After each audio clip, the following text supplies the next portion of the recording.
I can still hear the faint clatter of silverware and the hollow laughs from that Christmas dinner. The antique fireplace in my grandparents' country house in Vermont cast long shadows over faces that hadn't set foot in my bistro in nearly 5 years, even though it was just down the hill from our family's insurance agency. Zoey! My cousin Olivia's voice rang out, slicing through the casual small talk. Tell everyone your exciting news. I looked up, already bracing myself. Olivia sat there in her crisp navy blazer, her engagement ring flashing under the soft light as she reached for her champagne flute. She wore that same smug expression she always had when she was about to remind everyone why she was the pride of the Anders family. I made regional director, she announced, her grin wide and confident, youngest in the agency's 112-year history. The table erupted with cheers. Grandpa beamed with pride. Grandma dabbed her eyes. Uncle Dennis raised his glass high. To Olivia Anders, keeping the Anders legacy alive. I took a small sip of cider, thinking about the investment proposals waiting back at my apartment. But nobody here knew about those. To them, I was just the eccentric Anders who chose cooking and coffee over real work. And you, Zoey? Great Aunt Linda turned to me with that syrupy sweet voice, a mixture of pity and judgment. Still running that little cafe? I smiled lightly. It's called the Golden Elm Bistro, and yes, I am. Still flipping pancakes, huh? Olivia chuckled, trading smirks with her cousin Reed. You know, the agency could always use another sales assistant, if you want something more stable.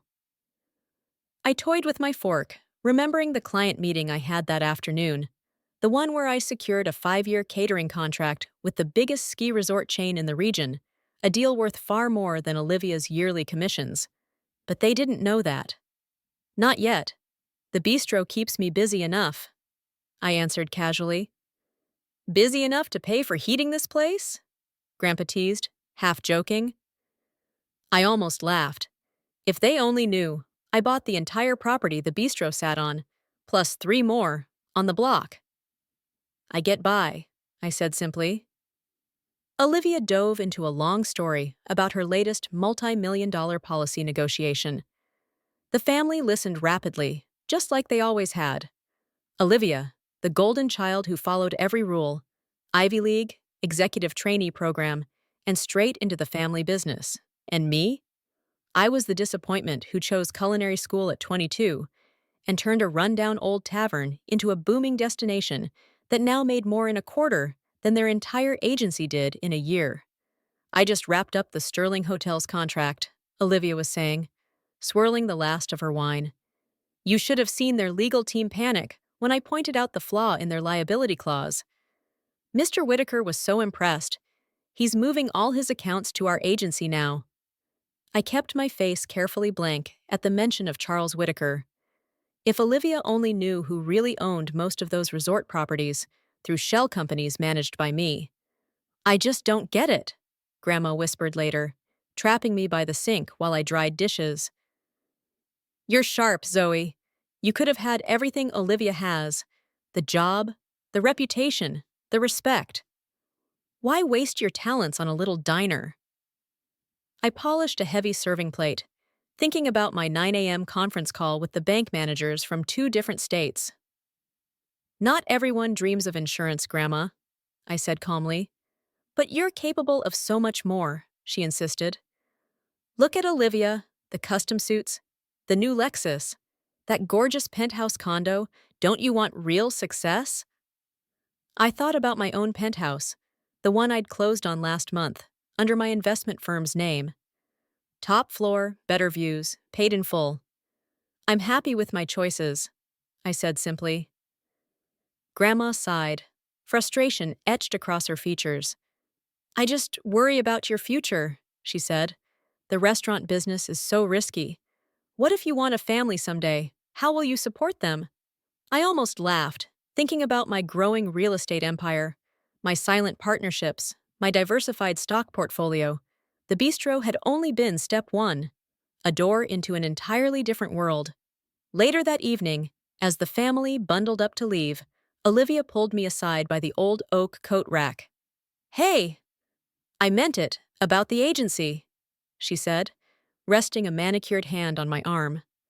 Uncle Dennis would set you up in underwriting. You could work your way up fast. Thanks, I said lightly, shrugging her off. But I'm exactly where I want to be. Olivia's smile faltered. Zoey, seriously, you can't run a breakfast place forever. Don't you want to be someone? Oh, if she only knew. I was someone already, bigger than any of them had even dreamed. Tomorrow would prove it. I glanced at my watch. Gotta go. Early day tomorrow. Right, she said, smirking. Those waffles won't flip themselves. I drove back to town, to the real headquarters, hidden in plain sight, right above the Golden Elm Bistro. While my family thought I spent my days pouring syrup and wiping tables, I had built an empire, in secret. The bistro was just the storefront, the visible part they could point at and belittle. Behind it stretched a vast network of real estate acquisitions, strategic investments, and quietly signed contracts that would soon reshape our little mountain town. Unlocking the private door, tucked behind the pastry kitchen, I climbed the stairs to my real office, a sleek, sunlit space outfitted with nothing but essentials. I slid into my leather chair and opened the folder labeled Whitaker Holdings. Tomorrow morning, Charles Whitaker wouldn't be meeting with Olivia at some high-rise agency office. He'd be meeting with me in my bistro. For years, he had helped me discreetly acquire properties through various shell companies, never revealing to his own team or my family who the true buyer was. I pulled out the final contract, the one consolidating all my holdings into a single entity, Anders Ridge Management, the name that held just enough family irony to make me smirk. My phone buzzed.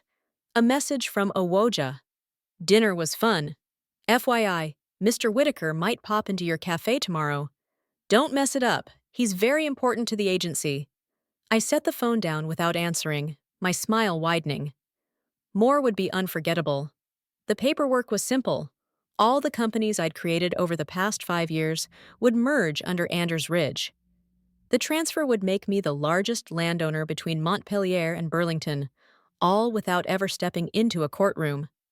As I double-checked the final signatures, I thought about Olivia's cocky grin at dinner, Grandma's worried whispers, Uncle Dennis's patronizing jokes. They had no idea. While they had chased titles and nameplates, I'd been buying the very ground beneath them. Tomorrow morning, everything would change. I arrived at the Golden Elm Bistro before sunrise. Ellie, my manager, was already prepping the coffee bar. The meeting room's ready, she said, handing me a cup. Though honestly, why does some big shot want to meet here instead of a proper office? I just smiled, sipping my coffee. Sometimes the biggest deals happen where no one's looking. At exactly 9 a.m., Charles Whitaker pushed open the glass door. Despite being one of New England's most powerful developers, he wore simple jeans and a navy sweater. That's what I liked about Charles. No flashy show, just results. Morning, Miss Anders, he greeted warmly. Then, a little louder, could I get a cappuccino? I grinned, slipping behind the counter. It was a game we knew well, me, the cheerful small business owner, and him, the casual customer. Nobody had any idea we were about to sign a deal worth tens of millions, right? Over coffee. As I frothed the milk, the front door chimed again. I glanced up to see Olivia striding in, leather briefcase in hand, her heels clicking against the wood floor. Mr. Whitaker, she called out, clearly startled to find him here. I wasn't expecting to see you this early. Charles accepted his cappuccino from me with a nod and a warm smile. Ah, Mr. Zanders, your cousin makes the best coffee in town. Would you care to join our meeting? Olivia hesitated, eyes darting between us. Meeting? Yes, he said smoothly. Regarding the Ridge Valley Development Project. He gestured to the private meeting room at the back. Shall we? I could see Olivia's mind spinning, trying to figure out why her most important client was having a meeting inside her cousin's little breakfast place. Still, she followed us, her curiosity outweighing her skepticism. The room was cozy but professional, sturdy oak table, comfortable chairs, soft ambient lighting. Only the small security camera tucked into the corner hinted that something bigger was about to happen. I'll need another witness, Charles said, pulling a thick folder from his briefcase. Perhaps your cousin could assist? Olivia's polished composure cracked for a split second. Zoey? Oh no, she just runs the cafe. She doesn't need to get involved in legal matters. Charles raised an eyebrow. On the contrary, she's essential to this meeting. I sat confidently at the head of the table, savoring the confusion flickering across Olivia's face. Actually, Olivia, you're the one who doesn't need to be here. But since you are, you might as well witness something interesting. At that moment, the front door chimed again. Grandpa and Uncle Dennis entered, spotting Olivia and drifting toward the back. What's going on here? Grandpa asked sharply, frowning. Why is Mr. Whitaker meeting you? In a cafe? Before Olivia could answer, Charles stepped forward smoothly. Actually, I invited everyone here. It seemed fitting to finalize these papers where it all began. Where what began? Olivia demanded. I opened my laptop and projected the presentation onto the mounted screen. The title slide glowed brightly. Anders Ridge Management Consolidation. Underneath, a detailed map of the downtown area lit up, entire blocks highlighted, dozens of properties falling under one name. Anders Ridge Management, Grandpa murmured, his voice thin. My company, I said calmly. You might recognize a few subsidiaries too. Golden Elm Properties, Ridge Valley Estates, Summit Holdings. Olivia sank into a chair, stunned as realization set in. Those are all the properties we've been handling insurance policies for, Olivia stammered, her voice barely above a whisper. The ones owned by Mr. Whitaker's investment groups. Not exactly, Charles corrected her smoothly. Those properties belong to your cousin? I've merely helped her acquire them, quietly, over the years. That's impossible, Grandpa sputtered, his face reddening. Zoey runs a cafe. She couldn't possibly. I pulled out my own thick folder and laid it neatly on the table. The bistro was only the beginning, I said calmly. When I bought this building 5 years ago, I saw an opportunity. Main Street was undervalued, scattered. Nobody was looking at the big picture. While you were busy mocking my little breakfast place, I continued, I was meeting investors, studying property values, and stitching together the largest privately held real estate network this town has ever seen. Olivia yanked the contract toward her, her polished fingers flipping through page after page. Her expression shifted, disbelief, confusion, and finally, awe. This is worth... She swallowed hard. This is worth hundreds of millions. You own half of Ridge Valley. More than half, Charles added with a chuckle. Your cousin has a knack for spotting potential where others only see problems. Rather like buying a crumbling tavern and turning it into the foundation of an empire. Grandpa slumped into a chair, looking pale. Why didn't you tell us? Would you have believed me? I asked quietly.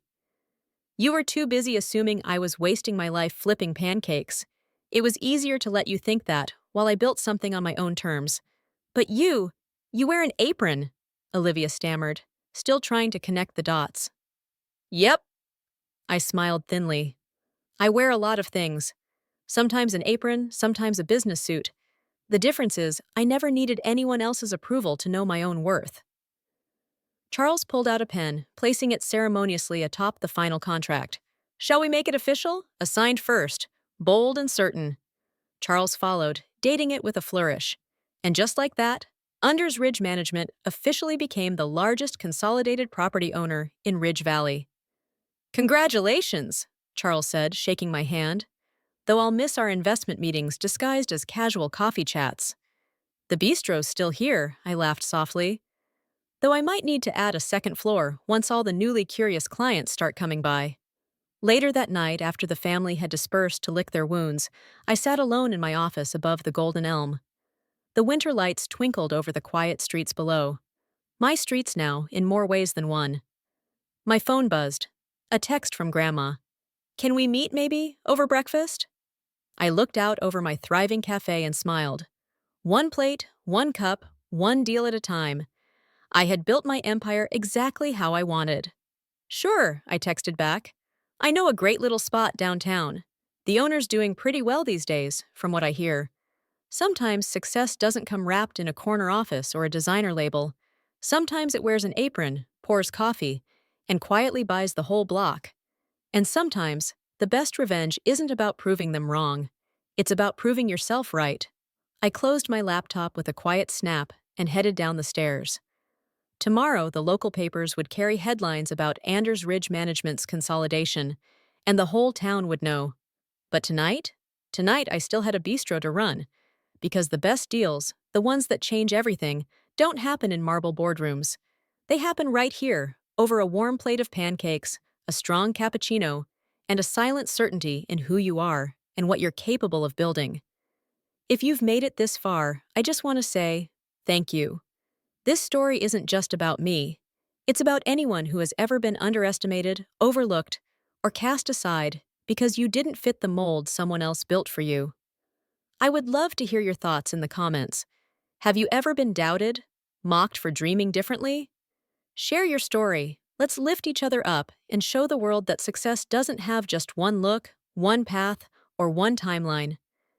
If you feel a connection to my journey, leave a message. I would love to hear it.